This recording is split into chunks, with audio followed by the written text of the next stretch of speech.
Kisah ini menceritakan seorang gadis yang bernama Beth, seorang anak orang kaya dari Amerika yang sedang kuliah seni di Italia. Hal yang mengerikan terjadi pada Beth dan temannya, di mana ketika liburan ke suatu tempat, mereka justru dibuat spot jantung, karena terperangkap dalam sistem mengerikan. Saat ini, Beth berada di kelas melukis, di mana model yang sedang dilukisnya adalah Ipul, seorang pria yang tampil tanpa busana, memperlihatkan seluruh lekukan tubuhnya kepada semua orang.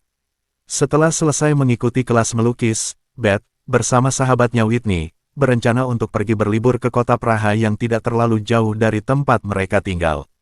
Ketika Beth meminta izin kepada ayahnya untuk liburan, sang ayah, seorang konglomerat, berniat menyiapkan segala fasilitas mewah seperti jet pribadi, hotel bintang 5, bahkan fasilitas lainnya.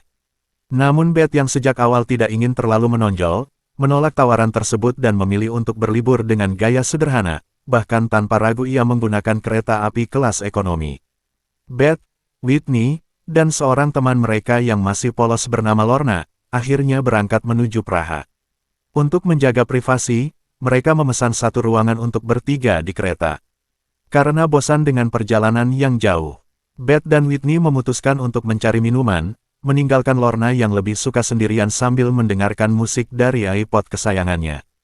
Ketika sedang menikmati minuman, Beth dan Whitney dihampiri oleh seorang pria asing yang mengajak mereka ke gerbongnya.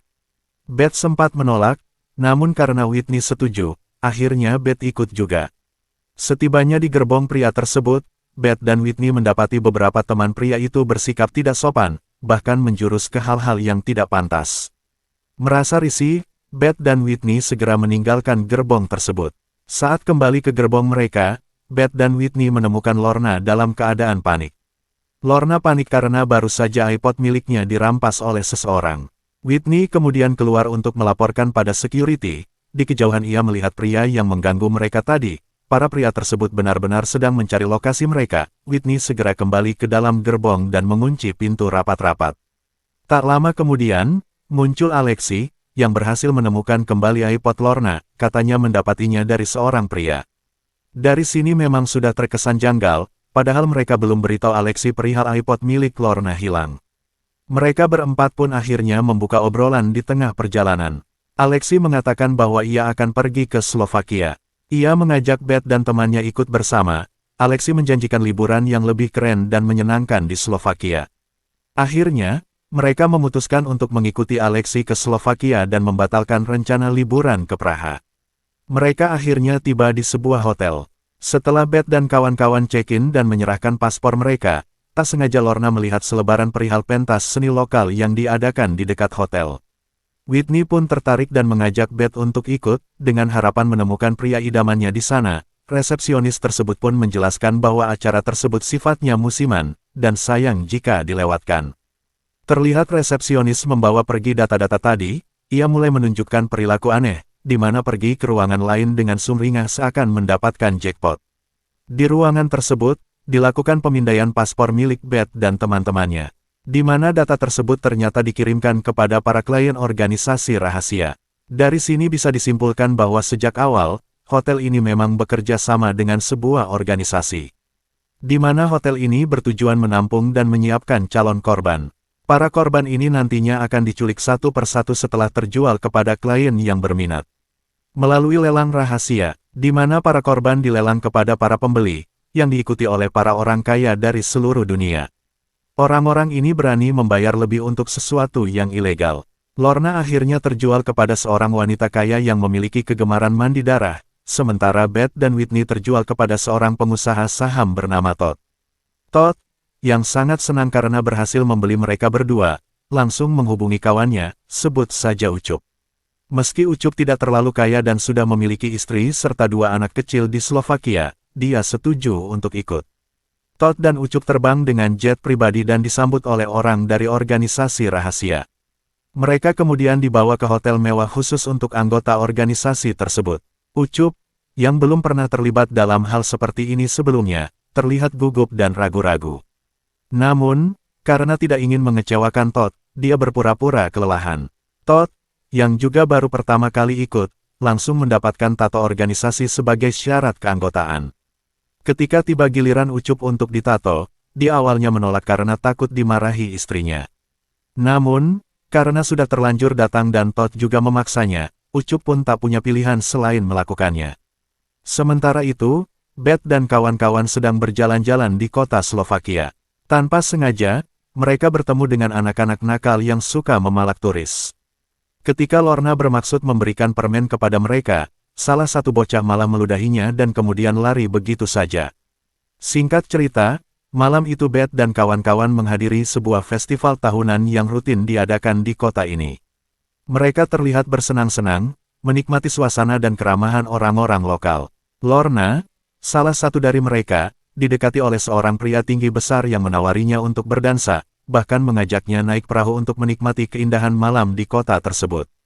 Tak ingin pergi tanpa memberitahu yang lain, Lorna meminta izin kepada Beth untuk pergi bersama pria asing itu. Meskipun sempat dilarang, Lorna yang masih lugu dan muda terpengaruh tetap memutuskan pergi bersama pria tersebut, membuat Beth tak bisa berbuat apa-apa. Tak lama kemudian, Beth dihampiri oleh seorang pemuda tampan asli Slovakia yang mengajaknya berdansa. Pemuda itu mengatakan bahwa ia ingin menyampaikan pesan penting. Namun, Beth yang merasa curiga menolak ajakan tersebut. Resepsionis hotel yang juga ikut dalam festival mencoba membantu Beth, mungkin karena melihat Beth risih dengan pemuda lokal tadi. Tanpa mereka sadari, Todd dan Ucup, yang juga berada di festival, sedang mengamati calon korban yang akan mereka observasi. Karena penasaran dengan latar belakang korbannya, Ucup, salah satu anggota kelompok Todd, memutuskan untuk menghampiri Beth dan sempat berbincang dengannya.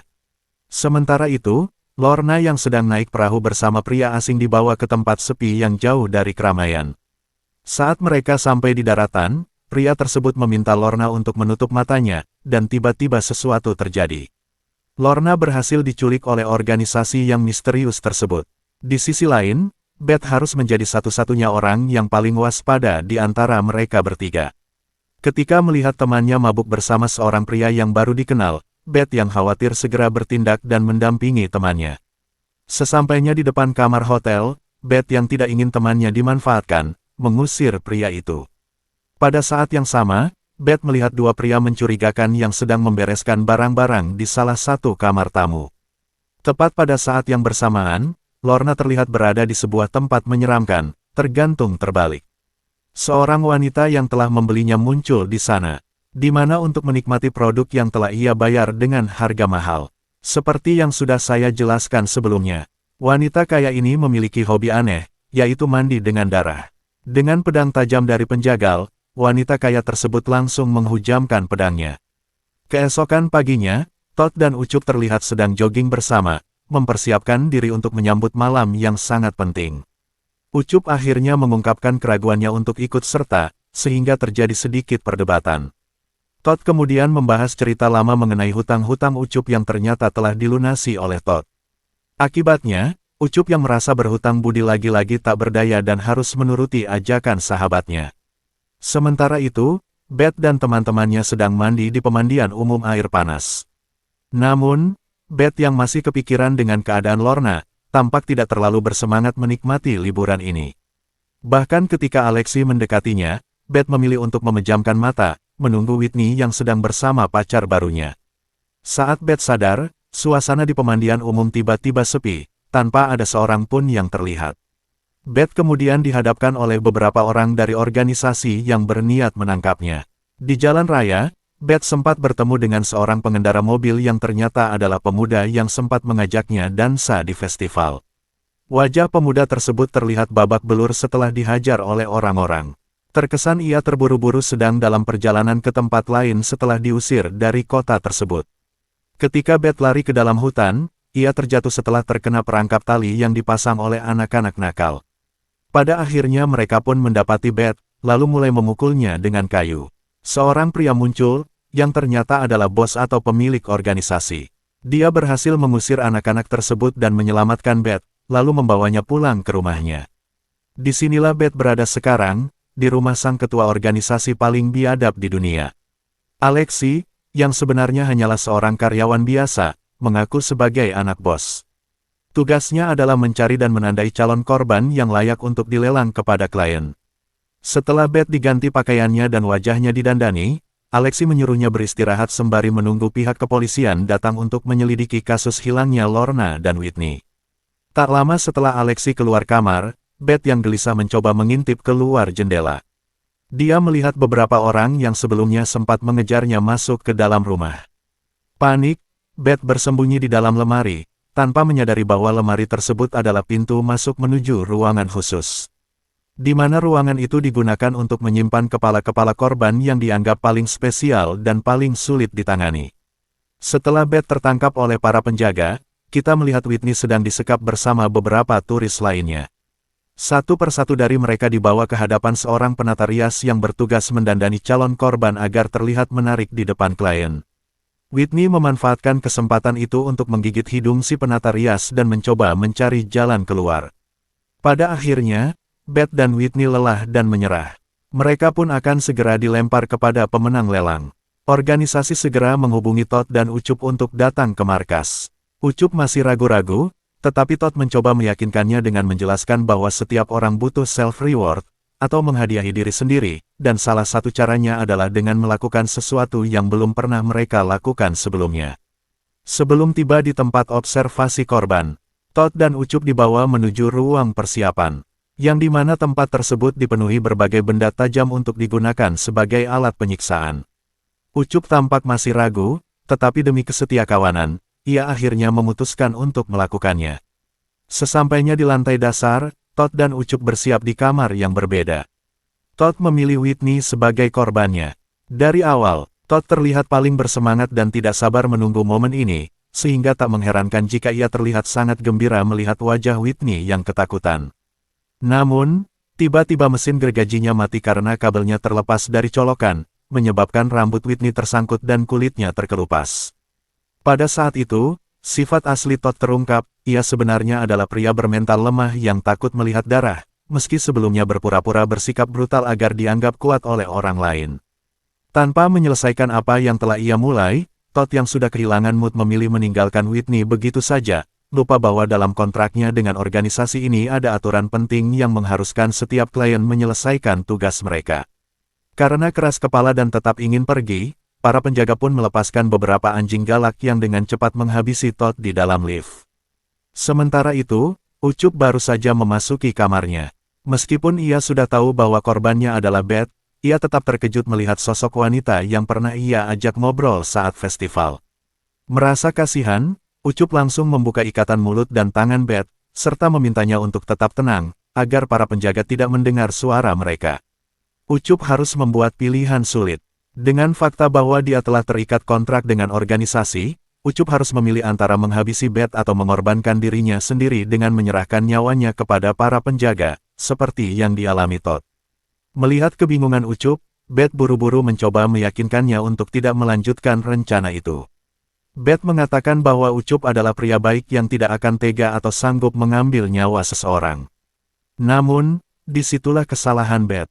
Ketika dia mengatakan bahwa Ucup tidak sanggup dan tega, secara tidak sengaja dia merendahkan dan menganggap Ucup lemah, seolah tidak mampu melawan. Kata-kata Beth itu mengingatkan Ucup pada perlakuan Todd, sahabatnya, yang sering mengungkit-ungkit hutang budi dari masa lalu, dan menganggap Ucup lemah yang harus selalu menurut.